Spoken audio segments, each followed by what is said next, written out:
गोरखपुर से एक राहत भरी खबर। राप्ती नदी के जलस्तर में अचानक हुई बढ़ोतरी से उत्तरासोत तटबंध पर गंभीर कटान शुरू हो गया था। हालात बिगड़ते देख 18 सितंबर को सिंचाई विभाग की टीम तुरंत मौके पर पहुंची और युद्ध स्तर पर बचाव कार्य शुरू कराया। सैकड़ों की संख्या में मजदूर और सिंचाई विभाग के अधिकारी दिन रात तटबंध पर डटे रहे। सहायक अभियंता गुलाब चंद वर्मा ने बताया कि उच्च अधिकारियों की सीधी निगरानी में अभियंताओं की अलग अलग टीमों ने लगातार काम किया। रात के अंधेरे में भी कार्य न रुके, इसके लिए जनरेटर से रोशनी की व्यवस्था की गई।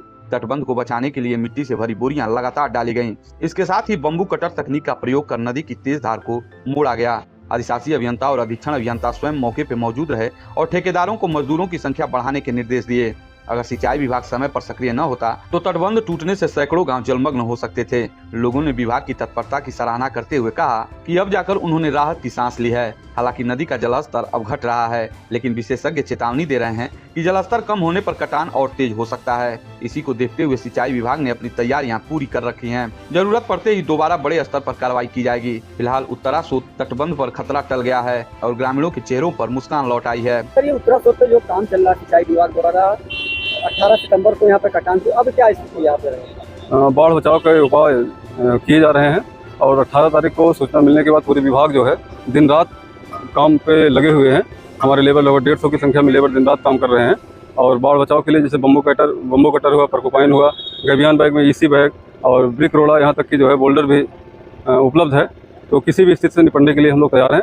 वर्तमान में जलस्तर डेंजर लेवल से 50 सेंटीमीटर कम हो गया है, लेकिन पानी का स्तर कम होने पर भी जो है कटाव की संभावना होती है और उसके लिए भी हम लोग पूरी तरीके से तैयार हैं। जैसे आप लोग देख रहे हैं, सारी मटेरियल हमारे उपलब्ध हैं, परकोपाइन लगे हुए हैं, सारे मटेरियल यहाँ पे उपलब्ध हैं और आज भी हमारे 150 की संख्या में लेबर काम कर रहे हैं। कितने शिफ्टों में काम हो रहा है? दिन रात दोनों शिफ्ट में काम हो रहा है। अच्छा ये बताइए, यहाँ पे काम हो रहा है तो लेबर के साथ क्या कोई अधिकारी या कर्मचारी मौजूद रहेगा सिंचाई विभाग? बिल्कुल यहाँ कैंप लगा करके पूरी तरीके से जेई और विभाग के उच्च अधिकारी भी बिल्कुल निगरानी बनाए। लोग यहाँ रहते हैं? बिल्कुल रात में भी रहते हैं। अच्छा एक चीज मैं जानना चाह रहा हूँ, अब खतरा कितना है आपके हिसाब से? जब आप 18 को आए थे तो कितना खतरा था और आप कितना खतरा होता है? बंधा को तो हम लोग पूरी तरीके से सुरक्षित कर लिए हैं।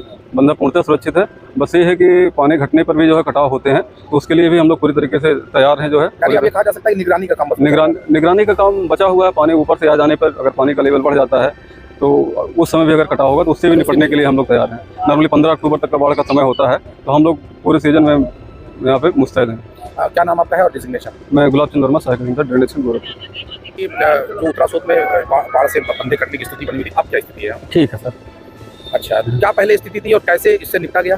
सर पहले 18 तारीख को सुबह लगभग करीब 5 बजे हम लोग टहलने आए, तो ये लगा कटान वहाँ शुरू हो गया है। तो देखे तो बहुत तगड़ा कटान हो रहा था, तो तुरंत जय साहब को फ़ोन किए हम लोग। उसके बाद हम लोग खुद मुस्तैद हो गए। फिर यहाँ से अधिकारी, सिंचाई विभाग के अधिकारी आए, फिर हम लोग साथ फिर बाहर टीम लेबरों के लिए आए, पेड़ और कटवा डलवाया गया, यही सब। अच्छा, अभी सिंचाई विभाग तो काम कर रहा है यहाँ पे, जिससे बांध को बचाने का जो प्रयास कर रहा था, तो उस काम से आप लोग कितना स्थानीय लोग संतुष्ट है बताइए? कुछ लग रहा है कि काम कर रहे हैं लोग? जी काम कर रहे हैं, गाँव वाले संतुष्ट हैं। लेकिन 2-3 दिन सर भय का माहौल बना हुआ था। लोग पूरे औरतें आदमी इस बंदे पे खड़े रहते थे, देखते थे। रहते हैं अधिकारी कर्मचारी लोग? जी रहते हैं। रात में भी काम होता है? जी रात में भी काम होता है, दिन में भी काम होता है। और जेई साहब को हम देखे 3 दिन तक अपना शर्ट नहीं बदले थे। अच्छा। जिस तरह से वो आए थे उसी तरह से यहाँ खड़े रह गए थे। अच्छा, स्थानीय लोग भी इसमें सहयोग दे रहे हैं? जी स्थानीय लोग भी सहयोग दे रहे हैं। क्या नाम है आपका? अमरजीत निशाल।